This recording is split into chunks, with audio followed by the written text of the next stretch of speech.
আগামী দিনের মধ্যপ্রাচ্য আগামী দিন কি এখন থেকে তো শুরু হয়েছে।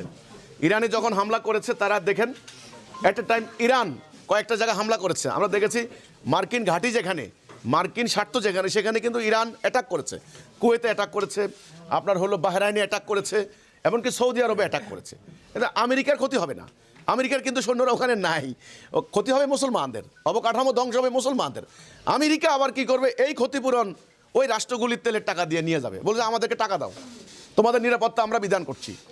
কাজেই মধ্যপ্রাচ্যের আগামী দিন অলরেডি তো পুরোটাই নত জানু, পুরা ইহুদি লবির কাছে চলে গিয়েছে।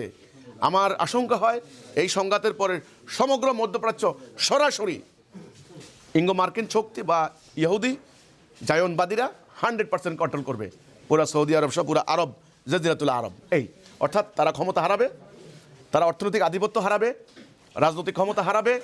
হ্যাঁ, থাকতে পারে বাদশাহী, ওই যে মাথা চাক্কি মাথায় দিয়ে লম্বা আরবের জুব্বা গায়ে দিয়ে তারা থাকতে পারে, ওদের তাবেদার হিসেবে থাকবে। স্বাধীন সত্তা, স্বাধীন চেতনা আর থাকবে না। এই হলো ফলাফল।